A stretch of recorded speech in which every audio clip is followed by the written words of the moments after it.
Hello Trà Vinh xin chào các bạn. Hôm nay thì mình sẽ hướng dẫn một cái công thức rất là đặc biệt luôn. Có thể làm ra nè, bánh cuốn, bánh ướt, hay là mình làm cái bánh tráng để mình cuốn tôm thịt với rau cải. Cùng với công thức này cũng có thể cho ra cái bánh phở mình ăn cùng với nước súp phở luôn ha. Bánh tráng mè cuốn tôm thịt thì mình chấm với cẩm tương hoặc là nước mắm chua ngọt. Ngoài ra thì nếu mà bánh cuốn bánh ướt thì các bạn chan thêm nước mắm chua ngọt để ăn cùng. Bây giờ thì mời các bạn mình cùng xem video nha. Đầu tiên mình chuẩn bị ở đây là 100g bột năng thì mình lựa bằng chén vậy nè. 100g bột gạo, loại nào cũng được hết. Và bên đây là 50g bột mì đa dụng.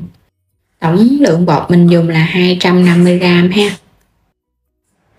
Mình có từ 650 cho đến 750ml nước tùy theo các bạn thích cái bánh dai nhiều hay dai ít. Thêm chút muối. Bên đây thì mình có mè trắng và mè đen luôn cho nó ngon. Đầu tiên sẽ pha bột ha. Công thức này mình kết hợp với bột mì đa dụng sẽ cho ra cái bánh nó có cái độ dai mà dai mềm. Thì mình cũng có thể làm bánh tráng cuốn hoặc là bánh phở. Nước thì mình sẽ cho vô hết luôn một lần nha. Rồi các bạn trộn bột. Bột năng thì giúp cho cái bánh tráng của mình nó dai nè. Có thể làm với bánh ướt, bánh cuốn thì kết hợp bột năng và bột gạo. Còn ở đây mình cho thêm cái bánh tráng mè nữa cho nên là mình sẽ kết hợp với bột mì đa dụng. Trộn xong thì mình để yên tiếng đồng hồ.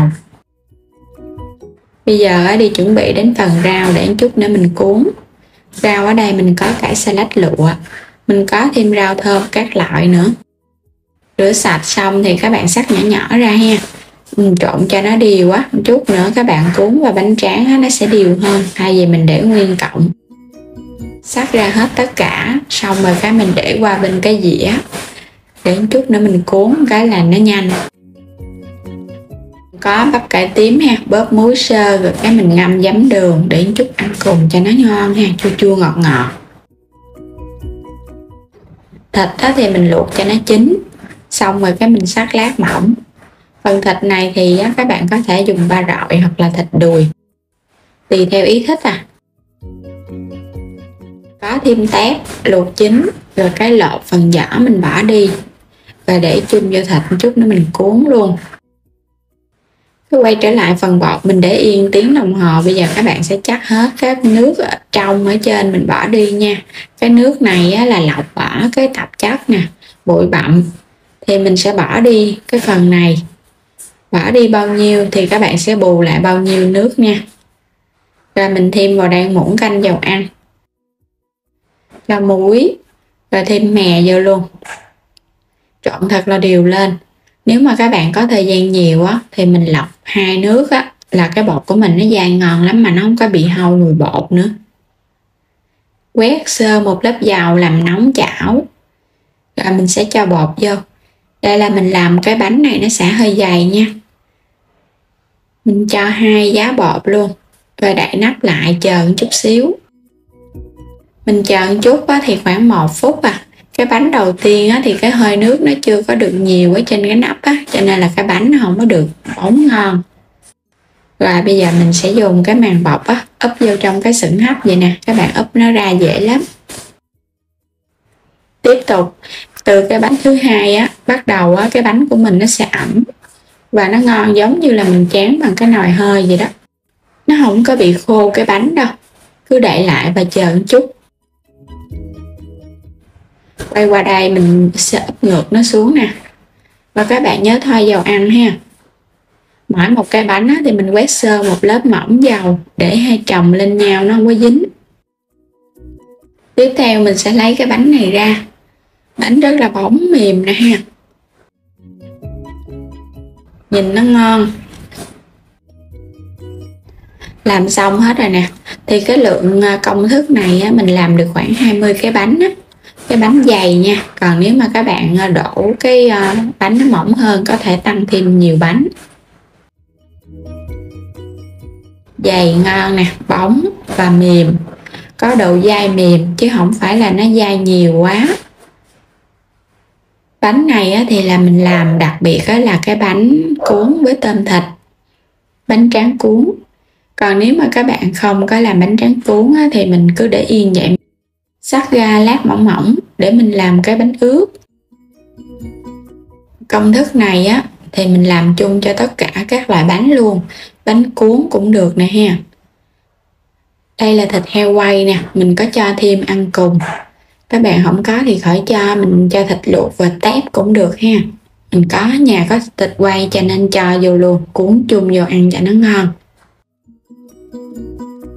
Nếu mà là bánh cuốn hay là bánh ướt thì các bạn xắt ra xong rồi cái mình xào như củ sắn với thịt á, rồi cho vô ăn cũng ngon luôn, giống y như là cái bánh ướt mà mình tráng chảo. Rồi cái mình làm cái bánh phở cũng ngon luôn ha. Cuốn xong thì mình để qua một bên. Bánh phở thì mình xắt sợi, xong rồi cái mình xé nó ra. Các bạn nấu thêm một nồi nước súp phở nữa, thì mình có bò viên với thịt bò tái là ngon rồi. Làm đơn giản mà ăn rất là ngon nha. Ngoài ra cái công thức này á, thì các bạn có thể nấu đậu xanh chín rồi cái mình trộn chung với dưa nạo á, cuốn làm bánh ướt ngọt cũng ngon luôn ha. Rồi cái chấm cùng với đường muối me. Mình thấy cái công thức này đơn giản mà áp dụng được rất là nhiều món bánh. Thì á, ăn cùng cái bánh cuốn này mình có nước mắm chua ngọt, thêm một chút xíu đồ chua củ cải, nhà sẵn còn củ kiệu ngâm chua nè, cho nên cho vô ăn luôn. Bên đây á, thì mình có cẩm tương, cũng pha với chanh đường tỏi ớt, và thêm đậu phộng rang.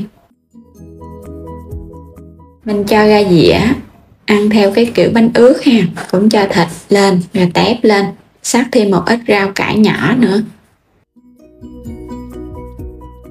Bên đây á, thì mình đã cuốn sẵn xong rồi nè. Cuốn xong vậy nè, khi ăn á, thì các bạn sẽ lấy á, mình chấm mình ăn thôi à, nó nhanh và nó tiện hơn. Rồi bây giờ mời các bạn cùng thử nha. Rất là ngon luôn á, phần bột á, thì nó dai dai mềm mềm, kết hợp với rau, chấm thêm cái cẩm tương nó chua chua ngọt ngọt nữa, hấp dẫn lắm. Mình ăn kiểu này á, không có bị ngán đâu mà no bụng nữa, mình khỏi cần ăn cơm. Bữa nào làm biến nấu cơm thì các bạn làm thử nha, nhanh lắm, không có gì lâu hết trơn á. Còn đây á, là cái bánh ướt thì các bạn làm sẵn ra dĩa vậy nè, khi nào ăn thì mình hãy chan nước mắm lên ha. Còn chưa ăn thì cứ để yên vậy, không có bị gì hết.